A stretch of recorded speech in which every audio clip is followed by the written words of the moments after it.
if you stick with me today, you're going to see how I got this far. And I wish there was a way to say it went together really easy and just there's a certain method, it just clicks together, but it's not. The hardest part of this airplane to make it look right, or any control liner for that matter, cosmetically is right here.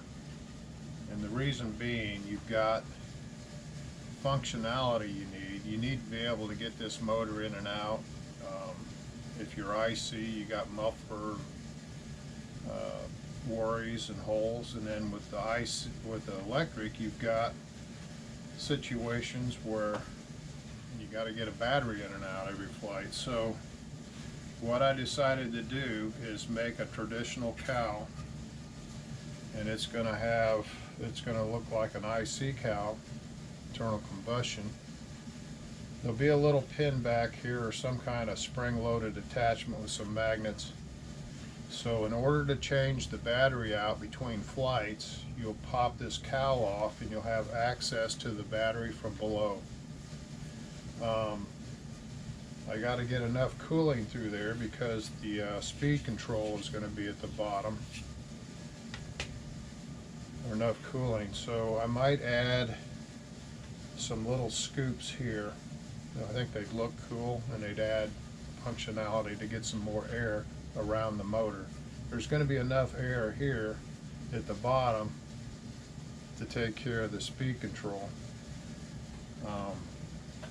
This little spinner you'll see in the video, I went with the little spinner from Innovative Products. They're about $5, and I think it's going to be fine for this little airplane. Can't guarantee it, but I think from all the research I did, it'll be fine. The motor in it, it's a BA 2814 980 kilovolts, 980 kilovolts. So the lower the kilovolt, the bigger the prop, the more torque. So I think with the 980, or maybe the next step down in the kV, a bigger prop, which I think, honestly, the longer gear will benefit. So this gear is just a tad bit long,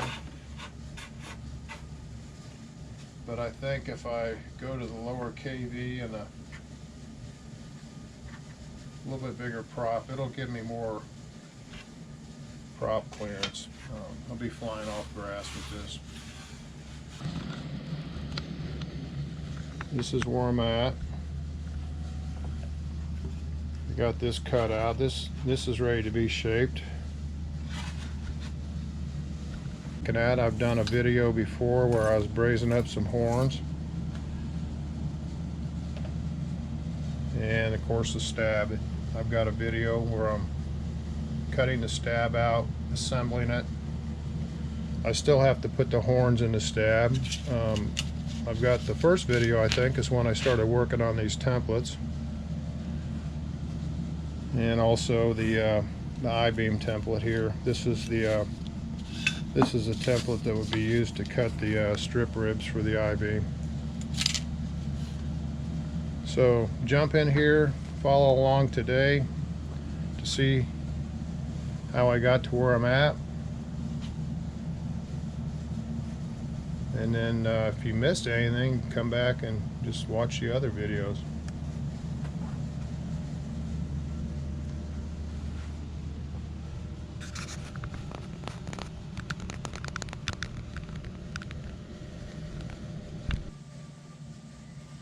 $17 grams, 33. Get this motor mounted with the spinner, and that way I can start shaping this.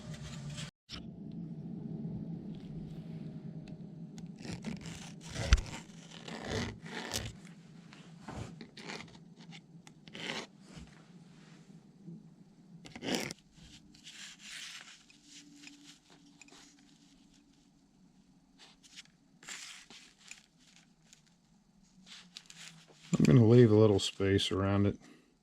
I can always thin it out later, just in case I need to do a hold down, some kind of bolt through the ring.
I cut this a little oversized. It's calling for 1/2 inch. I cut it about 5/8 maybe. I want to be able to sand it a little bit and carve it.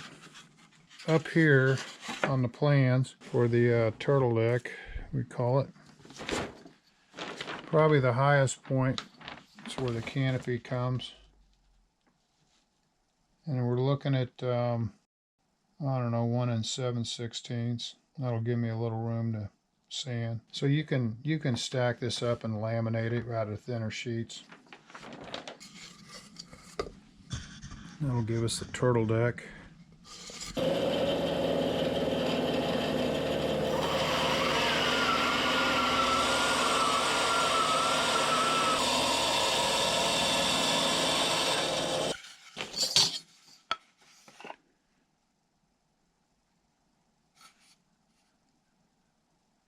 Came out at 1 3/8. That's still enough. Okay, so let's cut this block to length roughly.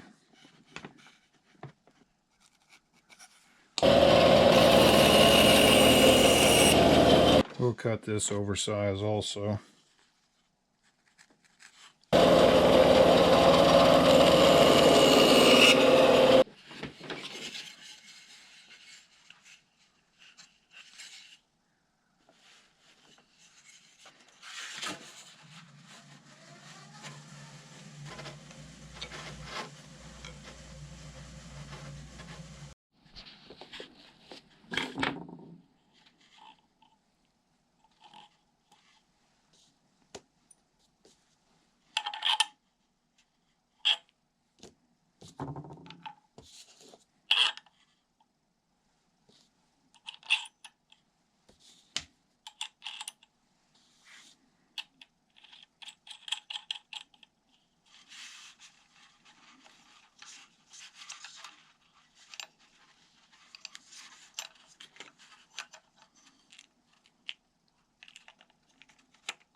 Now this top block stuff, I mean, don't get too worried about if the canopy is right exactly where it shows on the plan, just in that general area, I guess.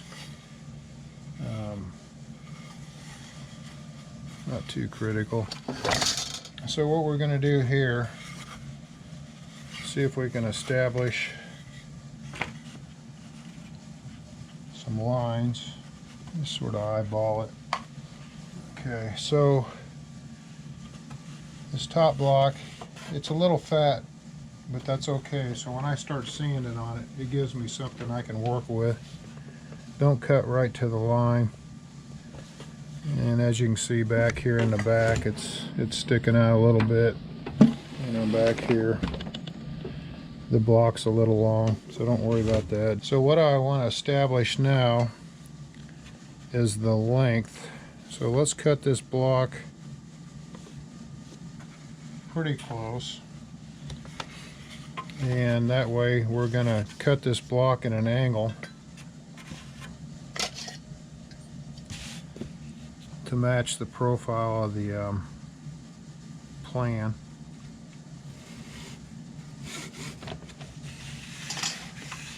Some room here.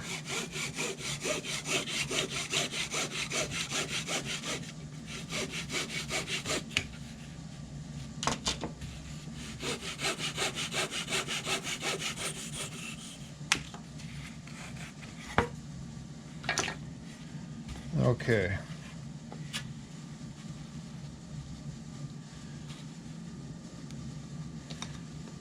So we're looking at the back. Let's see where we're at. We need to have it, let's just make it a quarter. It's a little hair less.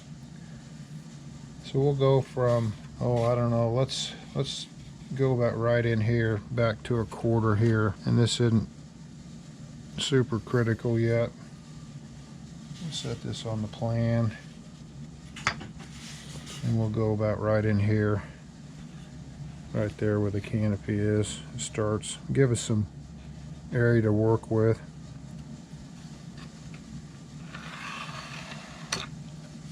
So we're going to remove this, and then the next step is to get this fuselage buttoned up, and then we'll trace the block from this side so it matches the fuse. What I like to do on something like this, I'll just freehand it.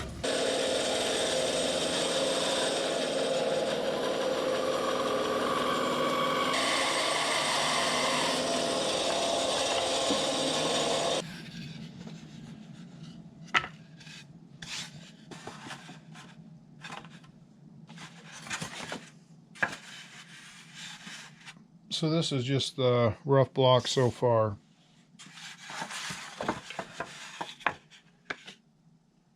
So the next step, I need to get over here and get some formers in this thing. Now by looking at the top view right here, it looks like 3/8 on the inside dimension.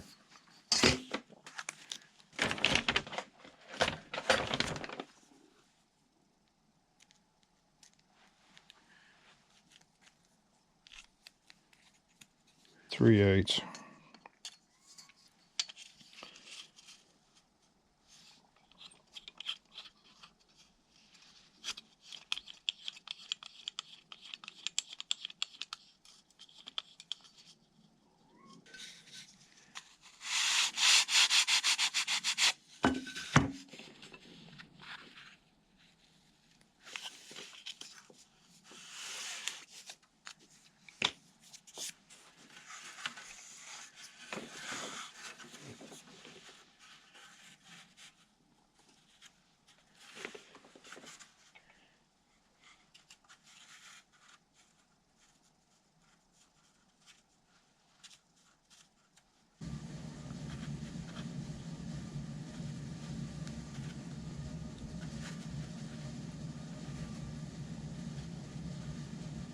This former is right in front of the 1/4 inch trailing edge.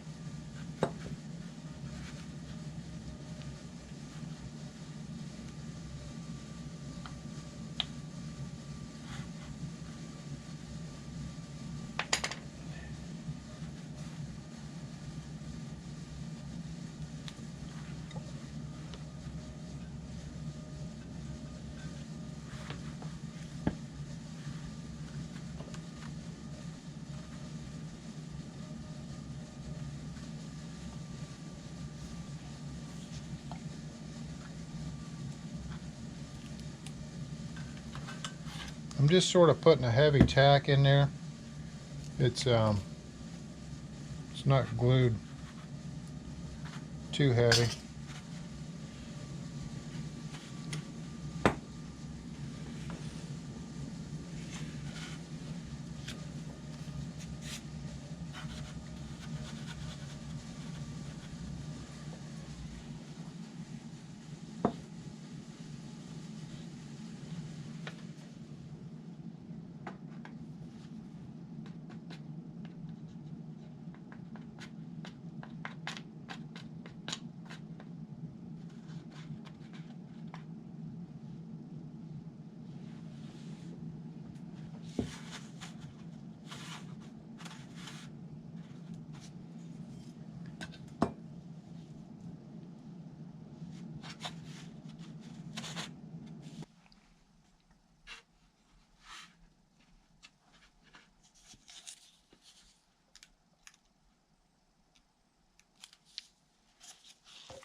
So the camera was off here.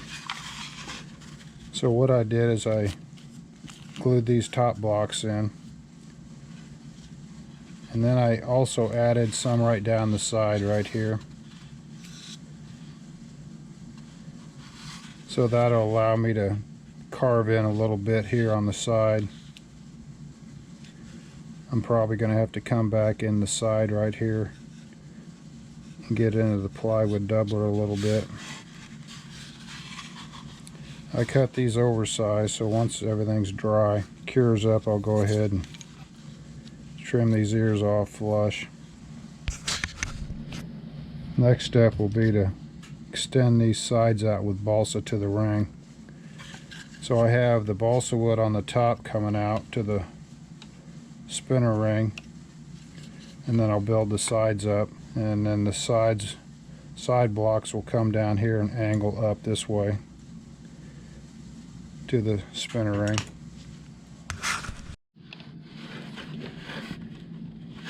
One of the advantages of leaving one side smooth on these bars, it allows you to sand right up next to something without sanding it.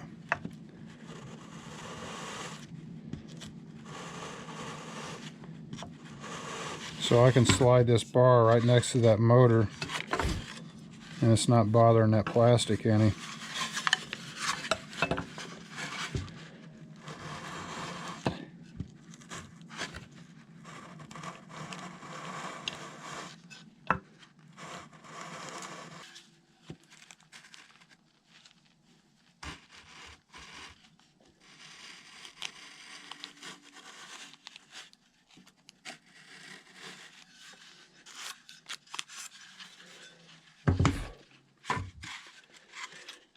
Alright, so let's get some sides in here.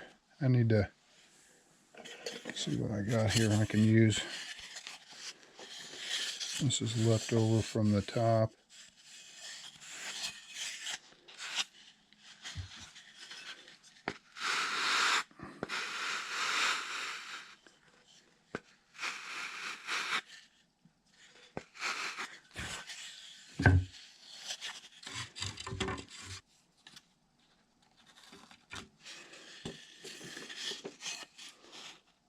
There's the mark.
Looks like this block is a little bit shorter by a degree or so, which will be fine because that'll give me a little out thrust. And this front of this plywood ring is going to be sanded anyway.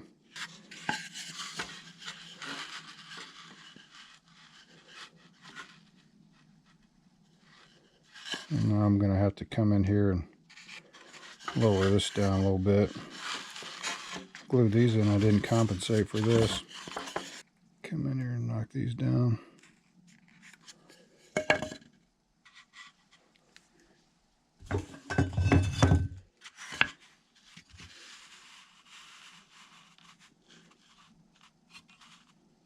Piece this thing together here eventually. Alright, we're at a point now we Frankensteined these blocks together. And we got the spinner ring here, 1/8 inch plywood behind the spinner ring, back plate. And there's little gaps here and there, but I'm not too worried about that right now. I'm going to tack glue this block on here, and then I'll feed some strips of wood in there. And this will probably have a light coat of glass on it, even though it's not IC, but once I get all this hollowed out and smooth, it's going to be pretty thin, so I'll probably put just a little bit of a fiberglass on it, just a little drop here and there. I have a feeling to get this motor out of here, it might be one of these things where it's a split nose ring. An IC motor pulls out this way, you know, comes out the way this is going to work, there's no room for it to go backwards. So I think it's going to be one of these things to get this motor in and out. The spinner will come off, and the back plate will come off, of course, and then I'll unscrew the motor, and then I think it'll lift out from the bottom. I'll have a removable cowl at the bottom. It might be a bottom loader for the battery. I have to look at it.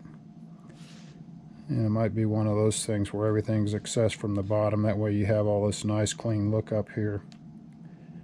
But this is my first electric control line stunner. So there's a learning curve for me here, and you're sort of tagging along watching me. So I don't proclaim to be the expert on this this whole setup, but I'll be able to get through it. It'll be a learning process. I'll just go around a couple places. You don't want to put too much glue because the glue actually wicks, so you might put one drop, but it might cover a 1/4 inch or a 1/2 inch sometimes. And if you're carving this thing and it starts to come loose, you just put another little drop on it.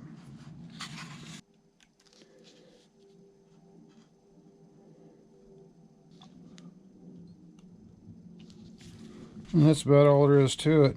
Just put all these blocks in there, and then the next step is to actually start cutting and shaping.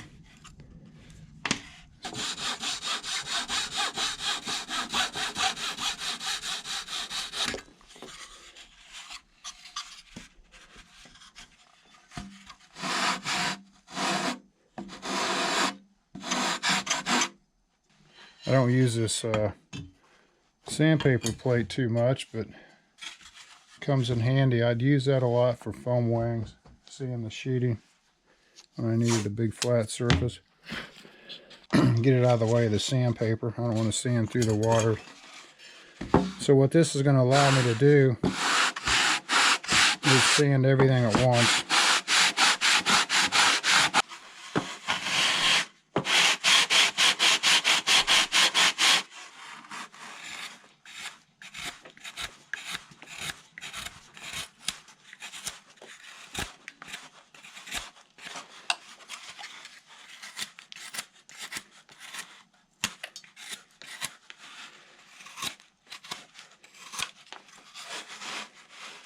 Two planes worked out really well. One is you call it a David plane.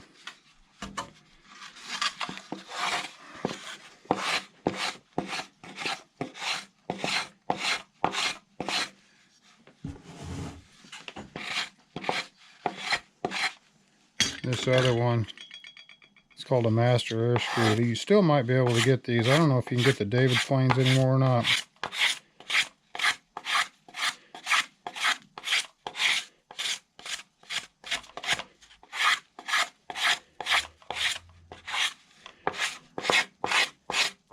Speed it up a little bit here.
So this paper is 80 grit.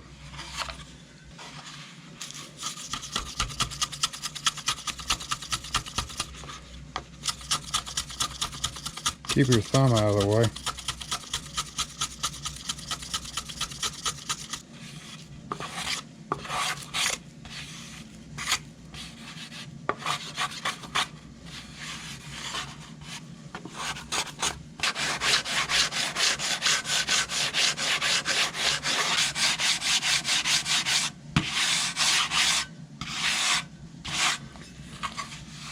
See, it was bowing coming in a little bit.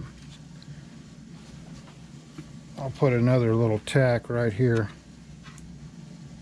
so I don't get any distortion when I'm sanding. I can still see a little bit of the glue spot, and I know to quit.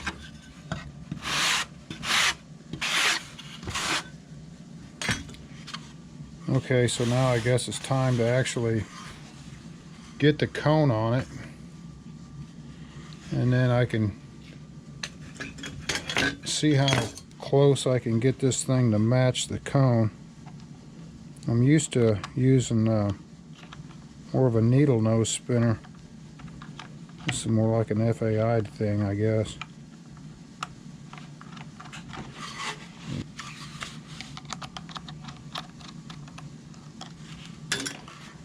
If I scratch this up, I guess I'll spend another $4.50 and get another one, $5.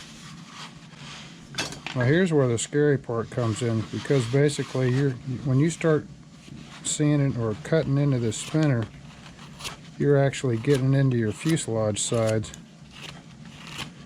So it's like right here, see, we're already getting into it a little bit.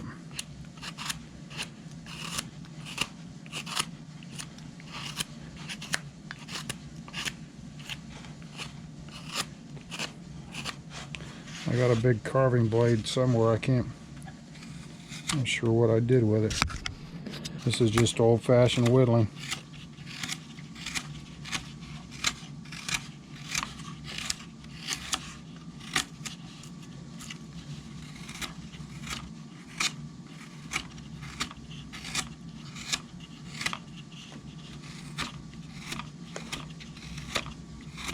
It goes pretty quick.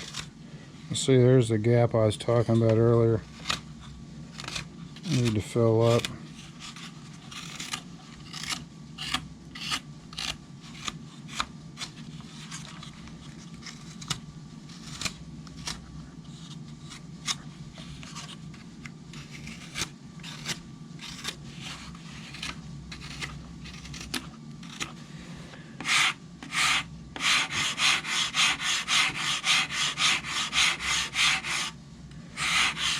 So now that I got the sides flat, now I'm going to concentrate on the profile. But you got to look at it from all different angles.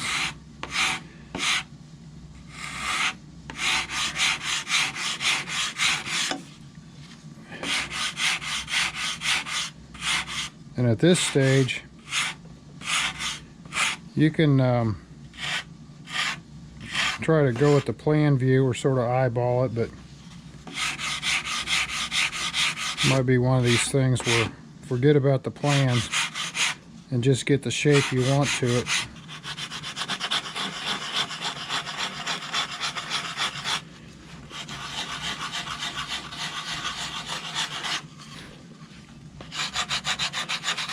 In my opinion, as far as appearance goes on these airplanes, the top of this airplane, the nose to the canopy, is the first thing somebody looks at.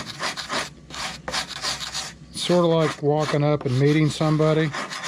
First thing you do is look at their face. So this all right here is the face of the airplane, in my opinion.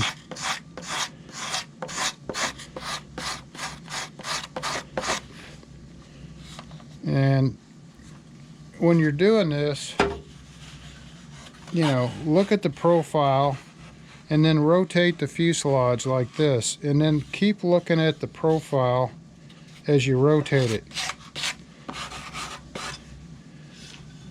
So we got it coming along pretty good here. Let's take this plane and let's knock some off out here on the corners.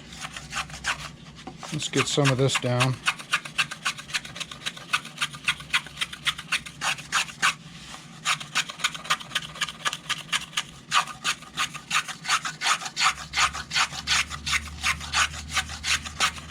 Don't worry about getting it all at once. Just work your way into it.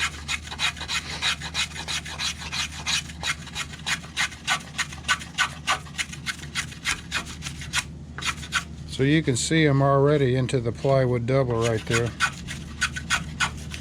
When you get to the plywood doubler, just sort of go around it with the razor plane. Sometimes it catches. Might be easier to sand the plywood with the 80 grit versus using the razor plane on it. The other thing with a razor plane, you're going to figure out really quick the grain pattern. Now if the grain's straight, you can go either way, but if you're going into an angled grain pattern, you want to go into where the grain is not coming up like this. You want to go like where the grain is moving away from your blade, if that makes any sense. I always keep my eye on this line right here. I want to stay away from that. I don't want to razor plane into that. I want to sand into it. And when I sand into that, it's usually at a 320, 400 grit.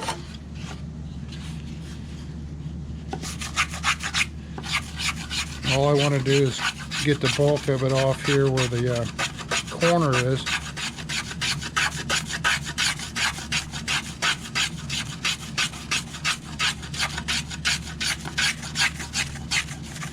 Now if you're not used to the razor plane, just slow down. You don't have to go this fast.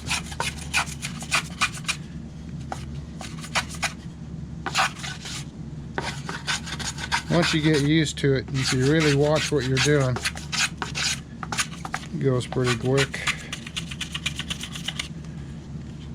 And then I like to look at it straight on.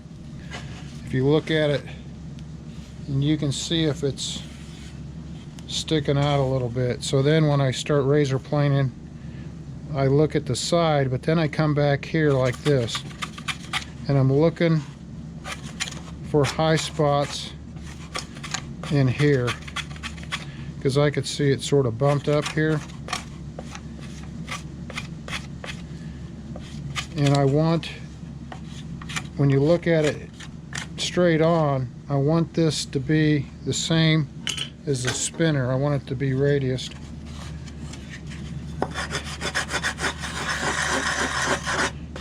Now I got this motor tucked in there pretty good. I might have to cut it out.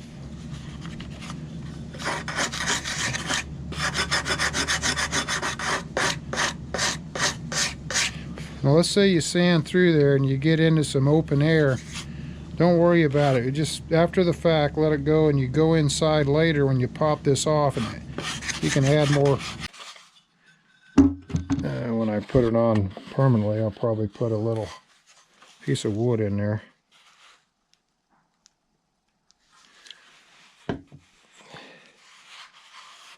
Another little tack. It's springing loose a little bit.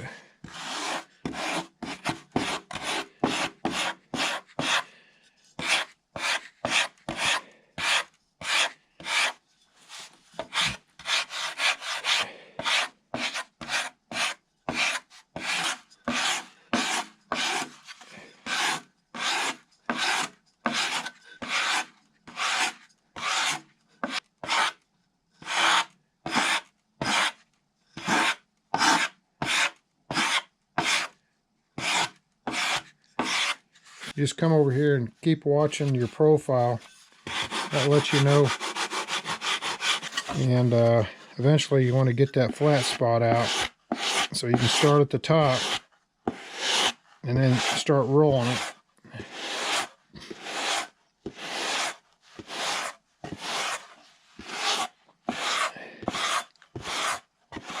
That's about all there is to it right there.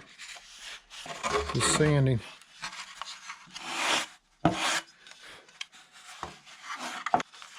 Pretty therapeutic, really.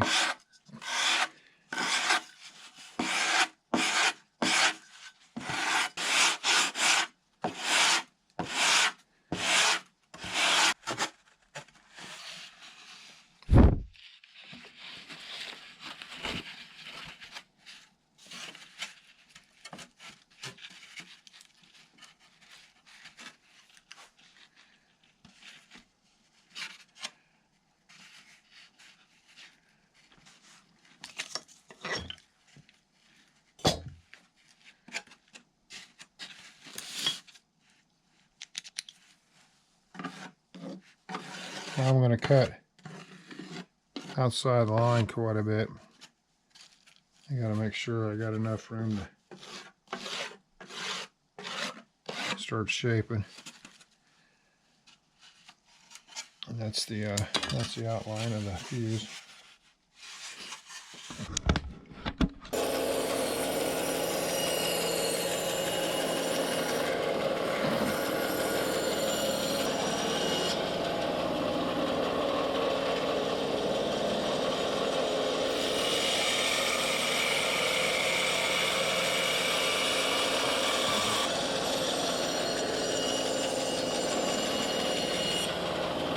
Well, I can tell you right now, that 3-wheel bandsaw I got over there, that Delta, it's an old bandsaw, probably in the mid-80s.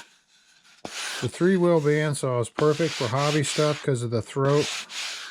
You can actually do the plywood, you can do pieces of wood that are, but if you're a serious woodworker, you don't want a 3-wheeler. It'll cut it, but you want a good 2-wheeler, like those Delta 2-wheelers, you know, they used to make in the 70s and 80s.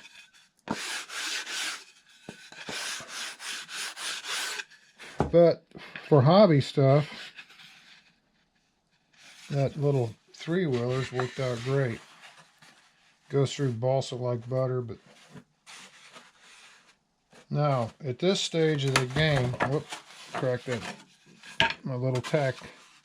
At this stage of the game, I need to put some cross bracing on the fuse, and I'm going to do it top and bottom,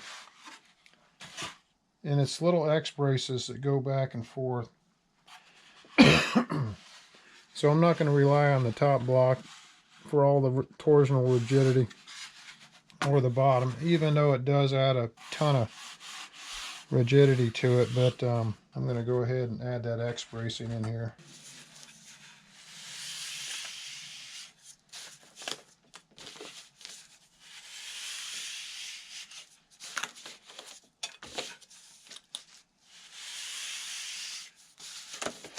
I have this blade adjusted shy of the table.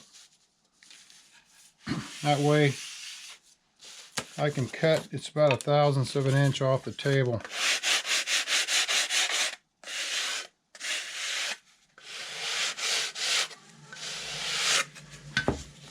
That way I can make a slice flat and not have to worry about cutting into anything. Plus the blades last a long time because you're not actually dulling the tip of it. So on this Master Air Screw Balsa stripper, I'd recommend buying one of these. You can adjust the blade right here up and down, and you can adjust the angle a little bit. But set this flat on the bench. Take a sheet of paper or 5/1000 or some shim stock, lower the blade tip till it touches it, and then tighten these screws down. That backs it off enough. And the people aren't familiar with this balsa stripper. Basically, you just turn this wheel, and it's on a little jack screw in there. And what it does, it slides this blade back and forth. It's ingenious, really. So simple, but now to actually get these in there, I sort of eyeball them. I'll come in here and I'll lay it on top of the fuselage.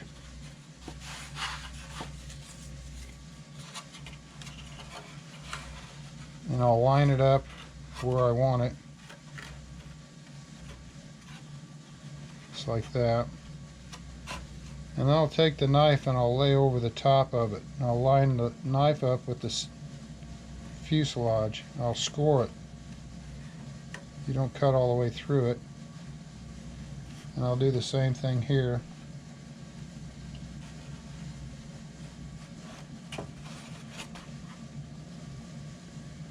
So then when you cut it, you basically sand right up to the line you just scored it with on the X-Acto.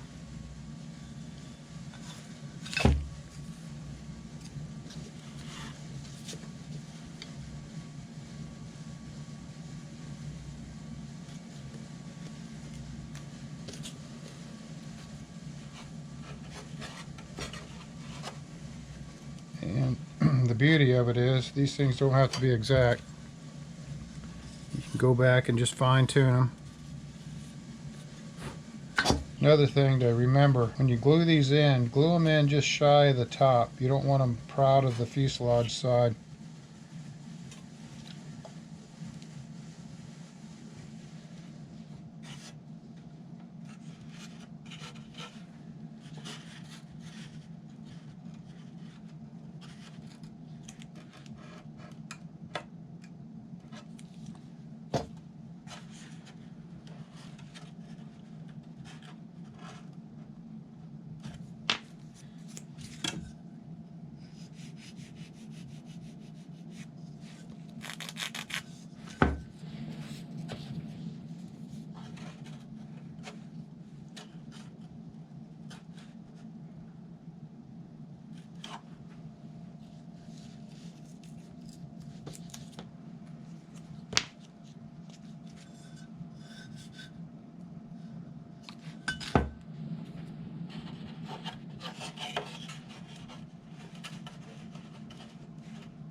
Screw that angle up.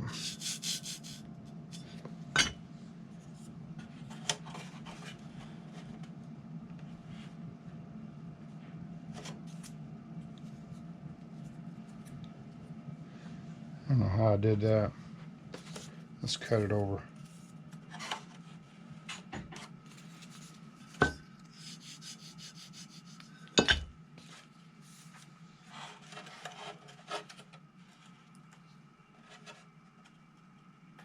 Cut this one a little big.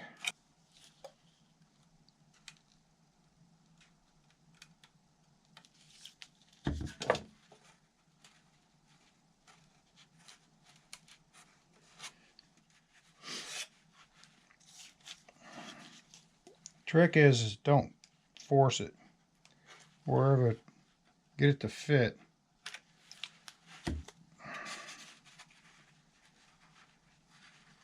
You start twisting, you're going to end up distorting the fuse. Okay, so what I've done so far to enable me to get this motor out of here, took the spinner of the back plate off, and I popped this block off, and I brought the nose ring with it. The reason being, I've got to get in here to get these screws out here. Now, eventually, these should be accessible from inside the nose ring. From this direction, the bottom cowl will come off to get the bottom two screws. But in order to get to these screws up here, I need to finish cutting out some of this material in here. So this has got to be hollowed out. And of course, once it's all hollowed out and I get it where it needs to be, then I'll glue it on permanently after the wing is built into the fuse, the I-beam. And then of course, the cowl, I think on this model, instead of showing the plan view, have it sort of slope like this, gradual. I might accentuate the lip on this cowl to come down a little bit and get more of a scoop on it, maybe. Just personal preference.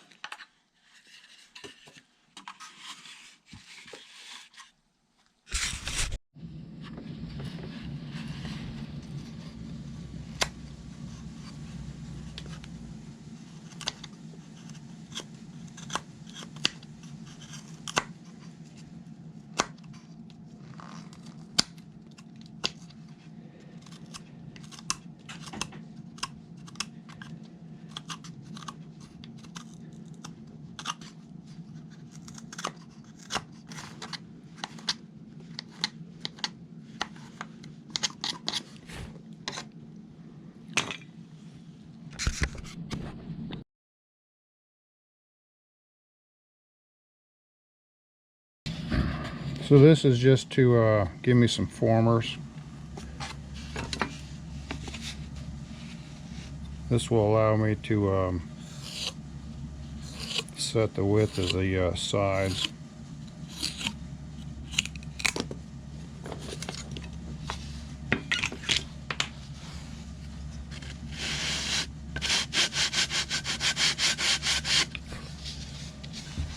key thing here is it's at right angles, because you want the side of your cowling to be parallel. And easiest way to mark it is just set it up there like that. Put a little slice in it. And then you can cut it just a hair oversized maybe.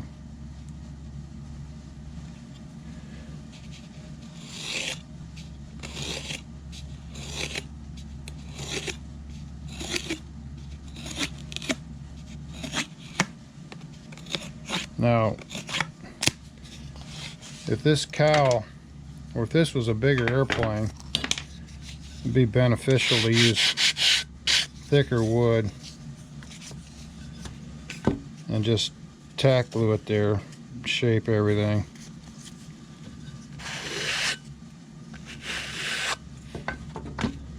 But I think the situation I've got here, I'm going to build it off the airplane with these formers. Now I want the grain running the same way, so these will go like that. I want the grain going at that angle to match the fuse sides. Now it's not too critical where these formers go, they'll be gutted out of here later. So we'll just put them it's like right in here. So let's make a little line where they go.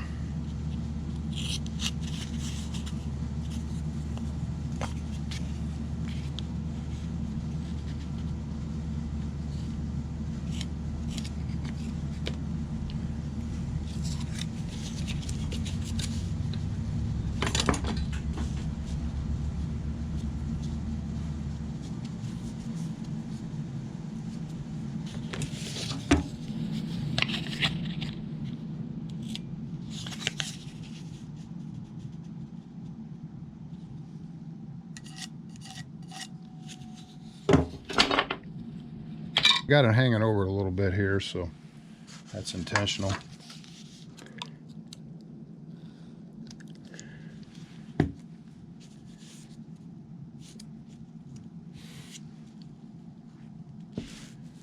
Here's that one. And this one.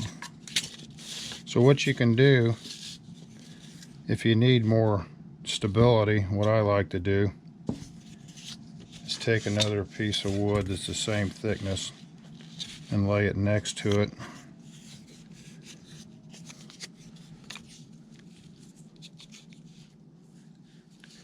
Like that. That supports the block.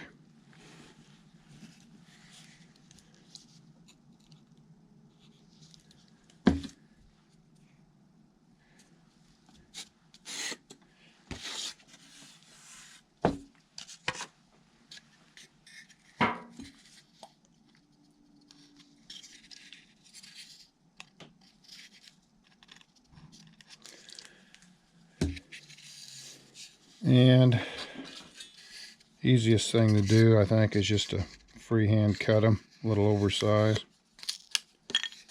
Get rid of the excess here.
So I want these sides to be a little proud of the fuselage.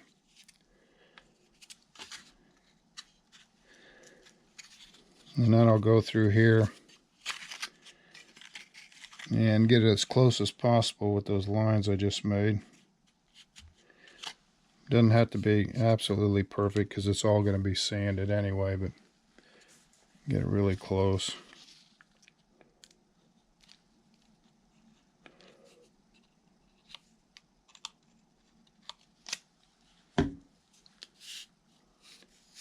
Now when you build this, if you are building it, you can go through there and use your own methods. I mean, this is just a suggestion. This isn't the only way to build this airplane. I thought it'd be fun to try it. So feel free to leave a comment.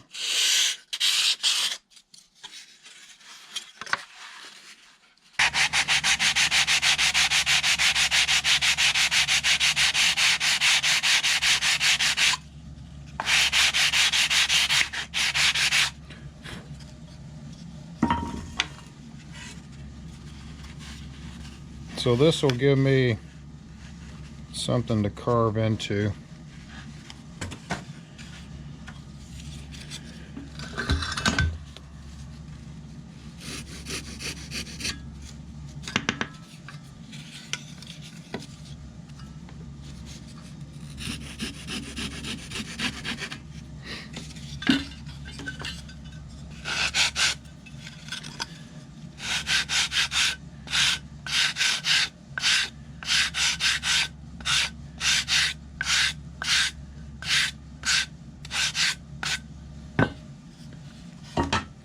Like I said, this is oversized, so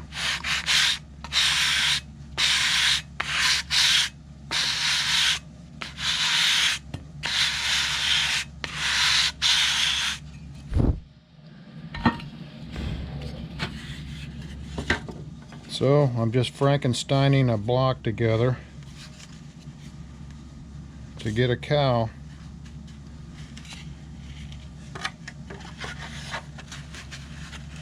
And this will be going on like that. This bottom will be like this. It looks like it's showing for the bottom of the fuselage 1/4 inch. I think what I'll do is put the 1/4 inch on the bottom of the cowl too, so it'll come out, and then I can round this up.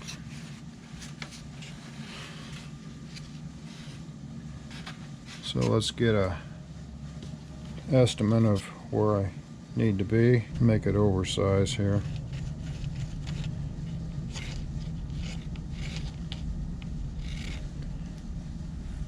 So when I open it up, I can open this up, but I'm going to leave something up here.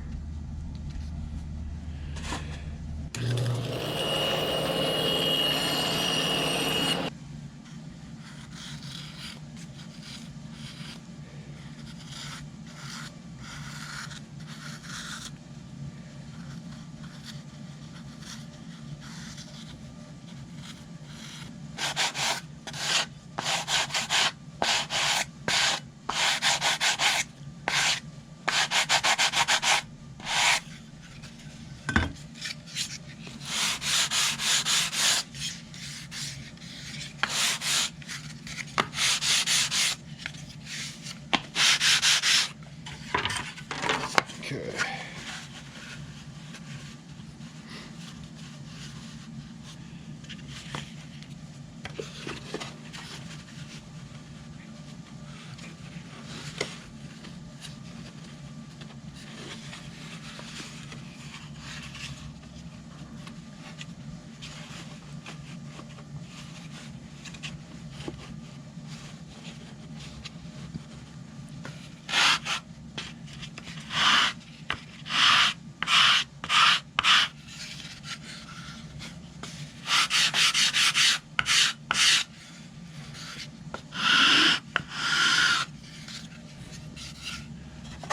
So I just lost my nose ring tracing. So I'll go back and trace that back. Now this nose ring sprung a little bit. It's sort of sprung out, but when it's all said and done, it'll be glued back tight where it's flush.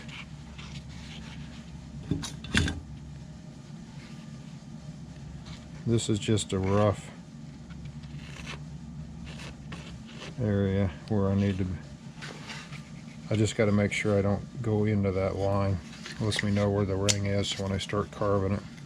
I'll probably put some little blisters up here maybe to get some air around the motor.